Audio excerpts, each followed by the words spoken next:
America से deport किए गए भारतीयों का मुद्दा देश की सबसे बड़ी खबर बन रहा है।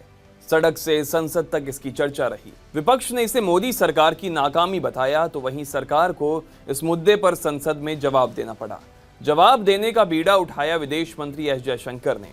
उन्होंने कहा, अवैध प्रवासियों को वापस भेजने का मुद्दा कोई नया नहीं है, ये पहले भी होता आया है।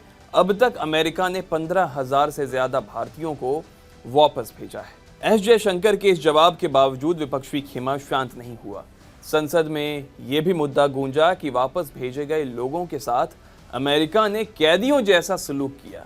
उनके हाथों और पैरों पर जंजीर बंधी हुई थी, यहां तक कि उन्हें वॉशरूम जाने और खाने के दौरान भी बेड़ियों से आज़ाद नहीं किया गया। America border patrol chief Michael bank ने अपने एक्स हैंडल पर यह वीडियो शेयर किया था, जो अब सोशल मीडिया पर वायरल हो गया है। इस वीडियो को आधार बनाकर विपक्षी खेमा सरकार पर हमलावर है। संसद के दोनों सदनों में जोरदार हंगामा हुआ और विरोध प्रदर्शन भी देखने को मिला। डिपोर्टेशन के मुद्दे पर विदेश मंत्री ने राज्यसभा में कहा कि यदि कोई नागरिक विदेश में अवैध रूप से रह रहा है तो उसे वापस बुलाना सभी देशों का दायित्व है।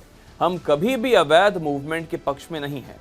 इससे किसी भी देश की सुरक्षा में खतरा पैदा हो सकता है। डिपोर्टेशन के मुद्दे पर विपक्ष ने 5 सवाल किए। विदेश मंत्री ने उनके जवाब दिए। पहला सवाल था कि क्या सरकार को मालूम था कि भारतीयों को वापस भेजा जा रहा है? इसके जवाब में विदेश मंत्री ने कहा कि हम जानते हैं कि कल 104 लोग वापस आए हैं, हमने ही उनके भारतीय होने की पुष्टि की है। दूसरा सवाल था कि डिपोर्टेशन के वक्त भारतीय नागरिकों को हथकड़ी क्यों लगाई गई? इसके जवाब में एस जयशंकर बोले, अवैध प्रवासियों को हथकड़ी लगाना अमेरिकी सरकार की नीति है। विपक्ष ने पूछा, प्रधानमंत्री और ट्रंप की तो ये दोस्ती कैसी है जो डिपोर्टेशन नहीं रोक पाई? इस पर जयशंकर ने कहा कि अमेरिका से भारतीयों की बेदखली पहली बार नहीं है, ये साल 2009 से जारी है। फिर विपक्ष का सवाल आया कि भारतीय नागरिकों के साथ आतंकियों जैसा बर्ताव क्यों किया गया? जवाब में विदेश मंत्री ने कहा, हम अमेरिकी सरकार के साथ लगातार संपर्क में हैं ताकि ये सुनिश्चित किया जा सके कि उनके साथ दुर्व्यवहार ना हो। विपक्ष का 5वां सवाल उठा। अमेरिका कह रहा है कि 7,25,000 भारतीयों को निकाला जाएगा, क्या सरकार को इसकी जानकारी है? इस पर एस जयशंकर बोले, अधिकारियों को निर्देश दिए गए हैं कि वे वापस लौटने वाले हर शख्स के साथ बैठें और पता लगाएं कि वे अमेरिका कैसे गए, एजेंट कौन था। हम सावधानी बरतेंगे ताकि दोबारा ये ना हो सके। शशि थरूर ने कहा, यह पहली बार नहीं है कि जब हमारे लोगों को डिपोर्ट किया गया है। अभी चर्चा इसलिए हुई क्योंकि ट्रंप ने लोगों की अपेक्षा से थोड़ा जल्दी ये कर दिया। इस पर ज्यादा बहस नहीं होनी चाहिए। ये सुनना थोड़ा अटपटा है कि उन्हें जबरन सैन्य विमान में वापस लाया गया, हथकड़ी लगाई गई, इसकी कोई जरूरत नहीं थी। उन्हें कमर्शियल फ्लाइट में बिठाकर भी वापस भेजना चाहिए था। उधर कांग्रेस सांसद रणदीप सुरजेवाला ने कहा, हमारे नागरिकों के साथ आतंकियों जैसा बर्ताव किया गया। भारतीयों के डिपोर्टेशन मुद्दे पर संसद में पूरे दिन हंगामा रहा। विपक्षी सांसदों ने सरकार शर्म करो के नारे भी लगाए। भारतीय विदेश मंत्रालय के आंकड़े के मुताबिक साल 2009 से अब तक 15,652 भारतीयों को डिपोर्ट किया गया है।